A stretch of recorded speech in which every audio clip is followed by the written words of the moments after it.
নমস্কার বন্ধুরা, আজকে নিয়ে চলে এসেছি দারুণ স্বাদের পাকা আমের ক্ষীরসা পাটিসাপটা। এই সিজনে পাকা আম দিয়ে নতুন কিছু ট্রাই করতে মন চাইলে এই রেসিপিটি তোমার জন্য। খেতে যেমন সুস্বাদু, বানানোও কিন্তু একেবারে সহজ, যেটা কিন্তু মুড়লে ভেঙেও যাবে না আর ঠান্ডা হয়ে গেলে শক্তও হয়ে যাবে না। চলো তাহলে বন্ধুরা রেসিপিটা শুরু করা যাক।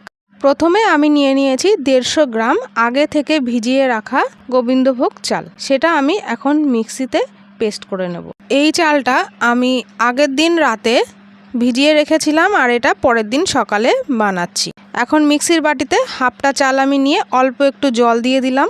তোমরা চাইলে বন্ধুরা শিলনোড়াতেও কিন্তু বেটে নিতে পারো। চালের পেস্টটা হয়ে গেছে, আমি দুবারে করে নিয়েছি। এখন আমি বড় একটা জায়গার মধ্যে ঢেলে নিচ্ছি। বন্ধুরা, আমি এখানে গোবিন্দভোগ চাল দিয়েছি, তোমরা কিন্তু আতপ চাল দিয়েও বানাতে পারো।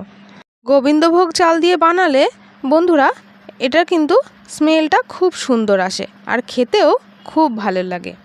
এখন আমি নিয়ে নিয়েছি পাকা আম। একটা পাকা আম আমি এখানে কেটে নিয়েছি আর এভাবেই চামচ দিয়ে কিউব করে আমি মিক্সিং জারে নিয়ে নিচ্ছি। তোমরা চাইলে বন্ধুরা এখানে পিস পিস করেও দিতে পারো। আমি যেহেতু এখানে গ্রাইন্ড করব সেই জন্যে এভাবেই রাফলি দিয়ে দিলাম। দেখো বন্ধুরা কত সুন্দর পেস্ট হয়ে গেছে। এখানে কিন্তু পেস্ট করার সময় একটুও জল দেওয়ার কোনো প্রয়োজন নেই। এখন এটা এক সাইডে সরিয়ে রাখব। এখন নিয়ে নিয়েছি আগে থেকে বেটে রাখা গোবিন্দভোগ চাল। তার মধ্যে দিয়ে দিলাম 1 কাপ ময়দা, সামান্য পরিমাণে লবণ আর দিয়ে দেব 2 চামচ চিনি। এখানে মিষ্টিটা বন্ধুরা তোমরা তোমাদের স্বাদ মতো ব্যবহার করো।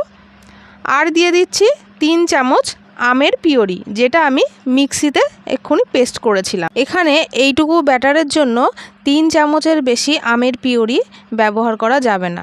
আমের পিউরিটা যদি বেশি হয়ে যায় বন্ধুরা, তাহলে কিন্তু পিঠেটা বানানোর সময় তাওয়ার গায়ে আটকে যেতে পারে আর ভেঙেও যেতে পারে। সব কিছু একসাথে মিশিয়ে নিয়ে ঢাকা দিয়ে এক সাইডে রেখে দেবো। এখন আমি বানিয়ে নেব ক্ষীরটা। গ্যাসের ওপরে একটা ফ্রাইং প্যান বসিয়ে দিয়ে আমি দিয়ে দিলাম 1 বাটি দুধ। এটা আমি গরুর দুধ ব্যবহার করেছি, তোমরা চাইলে প্যাকেট দুধ ব্যবহার করতে পারো। আর তার মধ্যে দিয়ে দিয়েছি 10 টাকা দামের 1 প্যাকেট গুঁড়ো দুধ। খুব ভালো করে মিশিয়ে নেওয়ার পর আমি দিয়ে দিলাম এখানে 3 চামচ চিনি আর দিয়ে দিচ্ছি এরকম 1 বাটি নারকেল। ফ্রেশ নারকেল আমি এখানে ব্যবহার করেছি। আর দিয়ে দিলাম 1 চামচ সুজি। তোমরা চাইলে কিন্তু নারকেলের গুঁড়োও ব্যবহার করতে পারো। এখন আমি সব উপকরণগুলো একসাথে এভাবে অনবরত নাড়তে থাকবো। গ্যাসের ফ্লেমটা এই অবস্থায় মিডিয়ামেই থাকবে। এভাবে নাড়তে নাড়তে যখন এরকম শুকিয়ে আসবে দিয়ে দেব 1 চিমটি এলাচের গুঁড়ো, খুব সুন্দর স্মেল আসার জন্য। আর এরকমভাবে নাড়তে নাড়তে যখন এরকম ক্রিমে পরিণত হয়ে যাবে তখন কিন্তু এটা একেবারে রেডি হয়ে যাবে। বন্ধুরা, আজকের ভিডিওটা যদি তোমাদের কাছে ভালো লেগে থাকে তাহলে একটা লাইক করে দেওয়ার অনুরোধ রইল। এখন আমি আগে থেকে যে ব্যাটারটা রেডি করে রেখেছিলাম, চিনিটা পুরো মেল্ট হয়ে গেছে। এখন আবারও একটু মিশিয়ে নিচ্ছি। ব্যাটারটা একটু ঘন হয়ে গেছে বলে আমি 1 চামচ দুধ এখানে অ্যাড করে দিলাম। কীরকম ঘনত্বের হবে বন্ধুরা একটু দেখিয়ে দিচ্ছি, তোমরা দেখে নাও তাহলে বুঝতে পারবে। এরকমই ঘনত্বের রাখবে, তাহলে কিন্তু পাটিসাপটাগুলো খুব সুন্দরভাবে রেডি হবে। এখন একটা তাওয়া গরম করে নিয়েছি, তার মধ্যে একটু হালকা করে সাদা তেল আমি ব্রাশ করে নিলাম। তোমরা চাইলে এখানে ঘি ব্রাশ করেও নিতে পারো। আমি এখানে 1.5 চামচের মতো ব্যাটার দিয়ে দিলাম। তোমরা তোমাদের মতো ব্যাটার দিয়ে নেবে, যতটা বড় বা ছোট করতে চাও। এভাবে একটু ব্যাটারটা ছড়িয়ে নিলাম। যখন ব্যাটারের ওপরটা হালকা একটু শক্ত হয়ে আসবে, এরকম জালিদার হয়ে যাবে, তখন কিন্তু আমি যে আগে থেকে ক্ষীরের পুরটা বানিয়ে রেখেছিলাম সেটা ঠান্ডা হয়ে যাওয়ার পর আমি হাত দিয়ে এভাবে লম্বা করে এক সাইডে দিয়ে এভাবে মুড়ে দেব।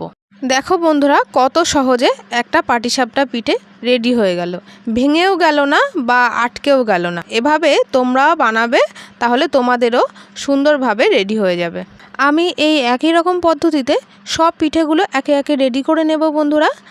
আর তোমাদের কাছে আজকের রেসিপি কেমন লাগছে অবশ্যই একবার ছোট্ট একটা কমেন্ট করে জানিয়ে দিও, তাহলে আমারও ভালো লাগবে। তোমাদের একটা কমেন্ট আমার মনের জোরকে বাড়াতে সাহায্য করে।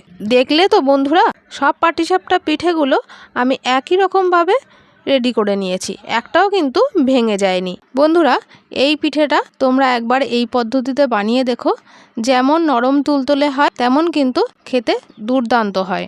আর এটা মুড়লেও ভেঙে যাবে না, তুলতে গেলেও ছিঁড়ে যাবে না, একেবারে নরম তুলতুলে হয়, ভেতরটা হবে ক্ষীরে ঠাসা। আজকের ভিডিওটা যদি তোমরা ইউটিউব থেকে দেখে থাকো বন্ধুরা, তাহলে অবশ্যই আমার চ্যানেলটি সাবস্ক্রাইব করে দিও। আর যদি ফেসবুক থেকে দেখে থাকো তাহলে অবশ্যই আমার পেজটি ফলো করে দেওয়ার অনুরোধ রইল। আজকের মতো এই পর্যন্ত, ধন্যবাদ।